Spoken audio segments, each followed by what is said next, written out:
Okay guys, so andito na naman tayo sa loob ng tunawan ng bakal.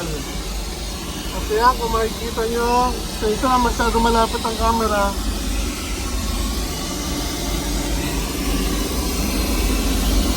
Yan, mga bitak-bitak. Ito, may butas na malalim dito. Pag dito tinignan sa harapan, hindi masyado halata. Pero pag sa taas tinignan yan, ito yung level niya. Kung makikita nyo yung kamay ko, nakapasok na. So meron ng uka dito, malalim na masyado. Ito na, mga dumi lang yan. Pero again, mula dito hanggang dito, halos kinain na. Ayun yung paligid o. Ito grabe lalim. Pero ito pinakadelikado kasi butas o may butas. So kailangan kong hanapin kung may bakal yan na namuo sa loob o wala.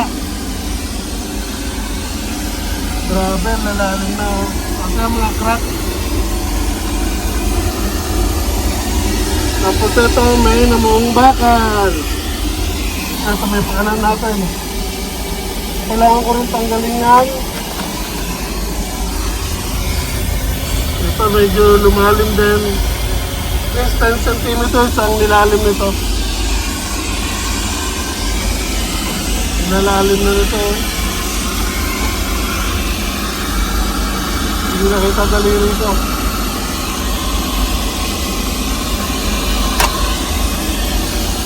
Mga basura.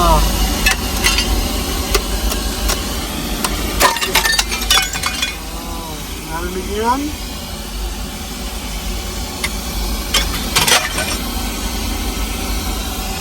Ay, ako. Matatagalan na naman tayo dito. Kasi ito, sira-sira na rin. Kailangan ko tanggalin yan at palitan ng panibago.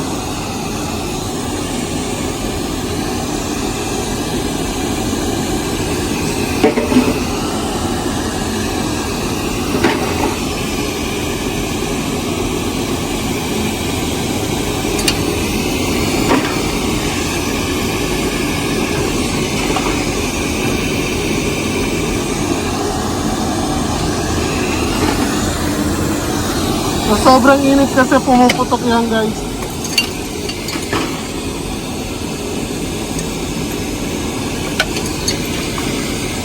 Ano, nag-powder na yun sa may likuran niya.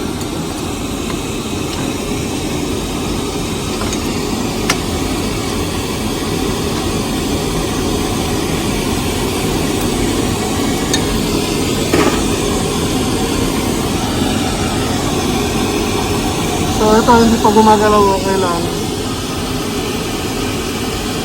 Ito gumagalaw na sira na rin.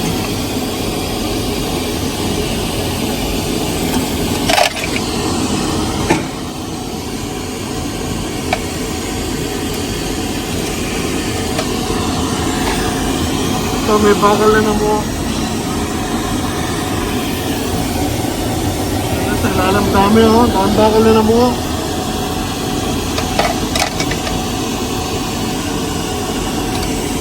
So, gawin ko lang to guys. Maya-maya papakita ko sa inyo.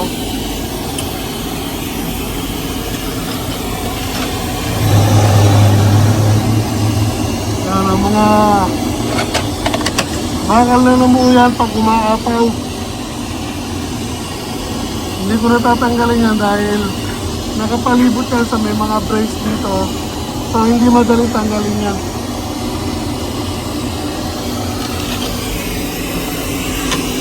Gawa muna ako. So ito guys yung namuong bakal dito sa may baba.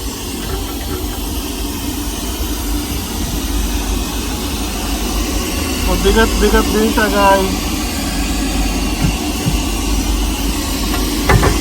So iangat natin yung palabas.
Okay guys, so may malaki akong problema. Kanina may sinabi ako dito na may butas. So nilinis ko yun. And yung butas na yan, ayan, ang tama yung sinabi ko, may bakal. Yan po guys, bakal po yan. And mula dito sa dulo ng bakal, ayan, mula sa dulo ng bakal, 10 centimeters na lang. Ito na yung pinakapader niya o yung wall. Kung nakikita niyo yung alambre niya, sensor yan. So ito yung bakal, yung buong bakal, ito yung sensor niya. Delikado na po yan.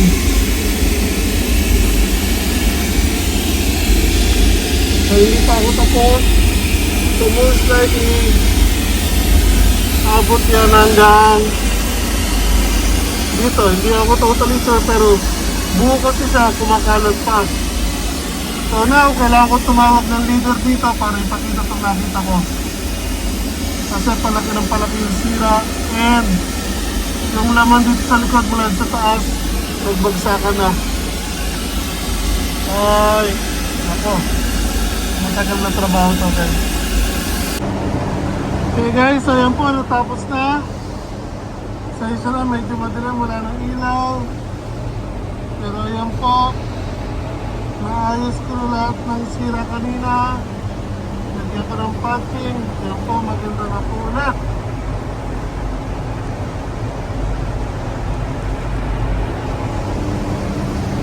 Okay, tapos na tayo.